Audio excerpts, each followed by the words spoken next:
This is part 3 in the Gran Turismo Simhub series. We're going to talk about wind simulation today. There are two ways actually you can run the wind simulation. One is under Shake It Wind, which one of my systems is driven this way, but this system is actually driven by Shake It Motors. So under motors output, so what I'm not going to go into is how to set up Arduino, which is the micro PC. The short version is you plug that Arduino Uno into your SimHub PC and you have to set it up as a device. It'll push firmware to it and get it set up, and then SimHub will see it.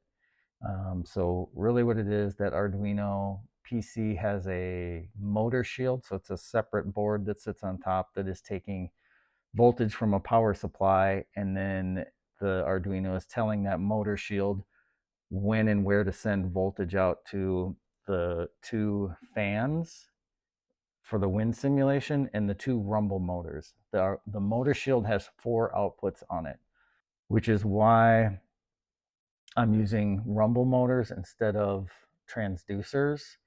On the pedals, I think transducers probably give you more ability to fine tune and probably drive more vibration to your pedals.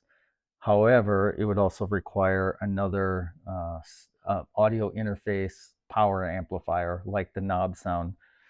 So when I did the wind simulation first, I was able to, I had just used 2 of the channels on there. So I had 2 open channels, which made it super easy. Then when I got to making a pedal decision on how I wanted to put haptics to those, that a couple of rumble motors from some dead PS4 controllers made it super cheap and super easy to just do it that way. The only thing I'm really driving that's driving the wind simulation, the only effect is speed with curving. And I'll explain the difference. So there's speed, which is what it would sound like. So the faster your car is going in the game, the faster the fans will spin up. Static wind is if you just want your fans to kick on whenever this system is running. So basically, if you want a little bit of airflow while you're just sitting here getting ready to race, well, it's just like fans. It's not really wind simulation, I guess, at that point. Speed with curving is kind of cool. Uh, Essentially, what happens is when you're turning the car, because the outside is going faster than the inside when you're making a turn, the fans kind of adjust to that and mimic that speed difference. On my fans, my wind simulation, as kind of a gag, I put LED lights in so that it would like glow the faster the fans spin. So they're running in parallel with the power that's going to the fans. So as the fans spin faster, I have little LED lights that are kind of behind the fan shroud that glow brighter the faster the fans spin. Just another sense of speed, which honestly was kind of a joke because I had a bunch of people when I first did wind simulation who thought this was the dumbest idea. So I thought, how do you make a dumb idea even dumber? So I added the LEDs. What actually turned out to be sort of a happy accident is the glow of those lights now tells me that it tells me immediately the fans are either working or not. And they also, I can see that difference glow between the left and right fan when you're in a turn. So it's kind of cool. It's just another effect. So similar to the base shakers, the motor's output really is your device and device settings. And you can see a whole bunch of channels here. Each Arduino Uno can accept, I think, up to 3 motor shield boards. So technically you can kind of stack them and then have multiple outputs. I'm only using 4 channels, so none of these 5 through whatever do not matter. 4 motors connected. So that's what I am dealing with here. You would also, I think, use this Arduino motors for a motion rig if you had motors hooked up to do that, but I am not getting into that at this point. This will just be wind simulation and the rumble pedals. All right, so that is connected and working. Now we're going to go back over to the effects. Similar to the bass shakers, you can activate a bunch of effects, have them in here, and then you can turn them on or off. We're really only going to look at speed curving for the wind simulation. So let me bounce back, and I know this may get confusing. On the wind simulation, so speed and speed with curving and static winds are my options for channel 1 and 2 because those are hooked up to the fans. I'm really only using in the effects profiles here, the effects, I've turned off speed because I want to use the speed with curving so that I have a difference between the left and right fan as I'm going through a turn. This is what I've got for settings. I did switch to manual for the high. Really what it does is changes your high force. So at 185 kilometers per hour, I want the fans blowing at 100%. I just sort of arbitrarily fixed that, thinking that was a good compromise between the different cars I would use in GT7. The curving sensibility is sort of like that's what adjusts that. How much of a difference will you have between your left and right fan as you're going through curves? And then I want the effect to not turn on until I'm actually moving in the car, so I set that to 1.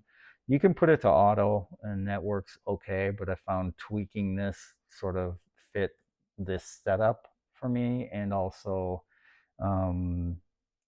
really adjusts like how much of that effect. I'll be honest, mine is probably a little exaggerated, but I kind of like that. It's kind of fun when you're driving to really tell that difference, and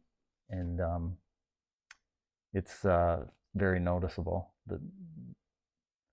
Okay, wheels lock, wheel slip, and traction loss have nothing to do with the wind simulation. And if we go back over here to traction loss, wheels lock, etc., those effects, wheel slip, are all on channel 3 and 4. So again, that Arduino Uno microcomputer has a little board, secondary board on top of it that has 4 channels. It's taking voltage in from a power supply and can send voltage out to any or all of the 4 channels. So on channel 1 and 2, those go to the fans only to control those speeds. And then channel 3 and channel 4. Channel 3 is the left rumble motor, which is on my brake pedal, and channel 4 is on the accelerator. So wheels slip, I only have turned on the accelerator. Wheels lock, I only have turned on the brake. And then traction loss, because traction loss technically, I guess, could be either you have locked your tires or you are spinning the tires. I turned those on. I will say this whole area, traction loss, wheels lock, wheels slip in Gran Turismo, is a little better in theory than it is in practice. It's something I'm still trying to tweak to get to really work right. The wheels lock being the most difficult, with traction loss and wheels lock working together, wheels slip and traction loss. Let's go through these real quick. My wheels lock, I'm at 79% for output, and I've got use lock and slip, trigger when the brake pedal reaches 35%, my response curve 85, threshold gamma factor of 85, threshold 3, minimum force 0, input gain 100. So if you were playing with this, that might be a good starting point. Wheels slip is 75% on the output. Trigger when throttle reaches 40%. And I'm on corners mode. I'm not sure that that's the right way to do it. I have played with the gamma setting on here, gamma factor and threshold. 75 for gamma factor, threshold at 20, input gain 100. And then lastly, is traction loss. And I'm at 75% output on that one. Gamma factor of 1, threshold 4, input gain of 100. I think I left all of these default. So that's what we've got on rumble pedals. Let's go back to the speed curving. We can test the left fan, which you should see that light come on, which is indicating it's getting voltage. As you see that light blinking out, it's because the fan is slowing down. SimHub is feeding it less voltage because that side of the car is going slower than the outside part of the car. Try it again here as we get into here, and we can exaggerate this a bit. So it went completely off. The outside fan's still spinning. Is it realistic? No. Is it a fun effect to play with? I think so. Let's, to exaggerate things, we're going to go under the assist settings and we're going to turn ABS completely off.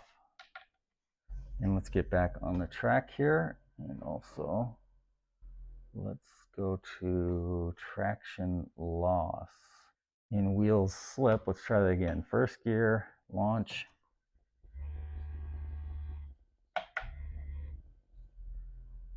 Okay, interesting that the front wheels are also triggering. Not sure why those are getting like a ghost spin. All right, let's try this again. Okay, come to a stop here. First gear. I'm already getting it even with the brakes on it. I wanted to break loose, probably because I'm still moving. Okay, from a standstill here, spinning like crazy. And I can feel that in the accelerator. Hopefully you saw that trigger. All right, let's try wheels lock. And let's put on different tires. ABS is off. So this should be a pretty easy way to get these brakes to lock up here. Yep, they're already locked up. Get up to speed here on the straight. And we'll try that again. And you should see that data, the telemetry in SimHub. My front wheels are locked. And as that line went up, that's telling the motor shield to send voltage to the rumble motor. So that's how the wheels lock works. Now, I'm exaggerating this because I would say most of the time in use in Gran Turismo with default ABS, I don't get a whole lot of feedback from the wheels lock effect and that rumble motor. You do get some, but I feel like in Gran Turismo, the braking in Gran Turismo is a lot. It's difficult really to get those brakes to lock up. ABS weak, I think, is a little bit better. ABS off, obviously we're able to do that, but I never drive with ABS off. I feel like it's just it's unrealistic in Gran Turismo. I have done this in iRacing, and that effect seems way more realistic in iRacing. Maybe someday Gran Turismo will increase or improve the braking, but right now kind of is what it is. So hopefully that shows you the wind simulation, how that works, the rumble pedals, and hopefully these settings are somewhere for you to start. Don't forget to drop your questions in the comments, and I'll continue with this series. I also plan to do a related video on Coach Dave Academy Delta software. It's telemetry software that has been around for a bit for some of the other racing simulations and is now available for Gran Turismo. And I started a subscription with that and have just started playing with it. Essentially, it's using the telemetry that SimHub uses, but it's capturing the telemetry and allows you to do things like overlay your telemetry to see how your braking is, how your throttle is, and then you can actually overlay with reference laps and compare to see where you might be able to make improvements. So we'll get into that here pretty soon. Thanks for watching. Peace.